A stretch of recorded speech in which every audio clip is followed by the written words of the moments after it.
का दिन है। कांग्रेस के इमरान मसूद यहां पर नॉमिनेशन करने के लिए आए हैं। सीधा उनके शायन मसूद से बात करते हैं। शायन, कैसे देख रहे हैं आज के नॉमिनेशन के दिन को? बहुत अच्छा देख रहा हूँ साहब, बड़ा शुभ दिन है आज का। और यकीनन चुनाव का आज बिल्कुल फुकरा है, बहुत अच्छे से देख रहा हूँ। नेताजी रात लाइव आ रहे हैं, लाइव आकर के बसपा के ऊपर टिप्पणी कर रहे हैं कि भाई मैंने ऐसा कुछ नहीं कहा था, उस समय ऐसी बातें नहीं हुई थी। ये तो चलता रहता है राजनीति में, बातचीत तो चलती रहती है और विचार विमर्श ही राजनीति का नाम है। तो और आगे अब क्या समीकरण बना करके चल रहे हैं आगे? मेरा मान, मेरा संविधान, ये आपने लोगों लिया है आगे। देखिए अंशुल भाई, ये चुनाव विचारधाराओं का चुनाव है, ये चुनाव देश को बचाने का चुनाव है। हर वो आदमी जो हिंदुस्तान से मोहब्बत करता है, भारत से मोहब्बत करता है, जो इस भारत को प्रगति और उन्नति की तरफ जाते हुए देखना चाहता है, वो इंडिया गठबंधन को वोट देगा। ये चुनाव अपने देश को, अपने संविधान को बचाने का, यकीनन बचाने का है। आप देख रहे हैं क्या हालात बीजेपी ने पैदा कर दिए, क्या हालात पैदा कर दिए बीजेपी ने। तो साहब, देश और संविधान को बचाने का चुनाव है। कांग्रेस को लग ही रहा है कि सच में संविधान बदलने जा रहा है क्या? 24 के बाद में कुछ ना कुछ अलग समीकरण बनने जा रहे हैं। अच्छा, आप ये देखिए कि बीजेपी लगातार जो स्टेप्स उठा रही है, क्या वो सही हैं?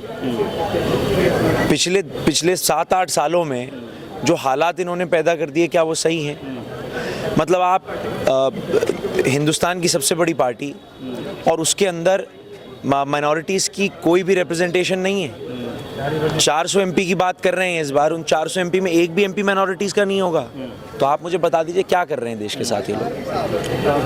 राहुल गांधी सीएम केजरीवाल की गिरफ्तारी पर बोल पड़े। सभी के सभी कह रहे हैं कि सीएम केजरीवाल को गिरफ्तार करना अनौपचारिक है, गलत है, सब है। आप कैसे देख रहे हैं? सब प्रेशर टैक्टिक्स हैं। आप देख रहे हैं कि मनीष सिसोदिया को अरेस्ट करा, अब तक चार्जेस फ्रेम नहीं हुए। सिटिंग एक चीफ मिनिस्टर को पुलिस अरेस्ट कर ले जा रही है। क्या देश के अंदर मैसेज दे रही है बीजेपी? सिर्फ और सिर्फ प्रेशर के लिए? क्या विपक्ष को कमज़ोर कर सकें, आप गठबंधन के ऊपर प्रेशर वो कर सकें? लेकिन हमें न्यायपालिकाओं पे यकीन है और इंशाल्लाह इंसाफ होगा। सहारनपुर को कैसे देख रहे हैं? पिछली बार वही चेहरे हैं, सिर्फ एक चेहरा नया बदल के आया है। जी। मगर तीसरे नंबर के पायदान पे थे पिछली बार। जी वही पार्टी है। मैं अपना चुनाव बहुत मजबूत देख रहा हूँ। मैं बहुत ज़्यादा इधर उधर नहीं देख रहे हैं हम लोग।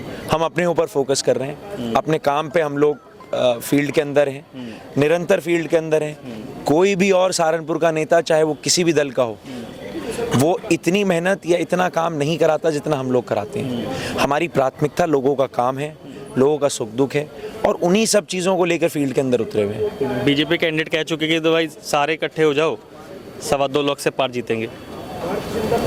कहीं बाहर से ला रहे हैं वोट हो? 2.25 लाख के पार कहाँ से ला रहे हैं वो वोट? वोट तो सहारनपुर वाले ही डालेंगे ना, या किसी और लोकसभा को भी यहाँ कंबाइन कर लिया। कोई 2.25 लाख कुछ नहीं है।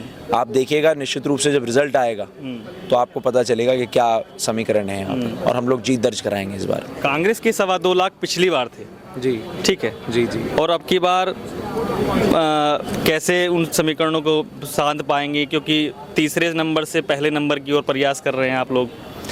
देखिए, पिछले चुनाव की परिस्थितियाँ इस चुनाव से बड़ी अलग थी, और मैं ये समझता हूँ पिछले 2-3 चुनाव जो गए, ये चुनाव उन तमाम चुनावों से अलग है। ये चुनाव बीजेपी का जो बोया हुआ प्रोपेगेंडा है, उस प्रोपेगेंडा से उठकर ये चुनाव लड़ा जा रहा है। बीजेपी सिर्फ और सिर्फ धर्म के नाम पर राजनीति करना चाहती है। आज लोगों को वो बात समझ में आ रही है, लोग समझ पा रहे हैं इस बात को कि कब तक धर्म के नाम पे राजनीति चलेगी। देश के अंदर बेरोजगारी अपने उरूज पर है, देश के अंदर इन्फ्लेशन, महंगाई अपने उरूज पर है। क्या हालात देश के अंदर कर दिए इन्होंने नौकरियां देने की बात करी थी, नौकरियां चली गई। और तो साहब, लोगों को भी ये बातें समझ में आती हैं, महसूस होती हैं लोगों को ये बातें। और आज ये चुनाव सर्व समाज का चुनाव है। जैसे मैंने पहले कहा, हर वो आदमी जो इस देश को बचाना चाहता है, जो इस देश से मोहब्बत करता है, वो इंडिया गठबंधन के साथ खड़ा है।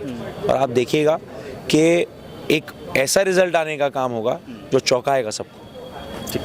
तो ये थे शायन मसूद, कांग्रेस के नेता, जिन्होंने बेबाकी से अपने राय रखी। आपको इस खबर कैसे लगी कमेंट सेक्शन में अवश्य रखिए। धन्यवाद। इस खबर को अगर आप फेसबुक पर देख रहे हैं तो हमारे फेसबुक पेज को लाइक और फॉलो जरूर कीजिए, और अगर आप यूट्यूब पर देख रहे हैं तो हमारे चैनल को यूट्यूब पर जाकर अभी सब्सक्राइब कीजिए।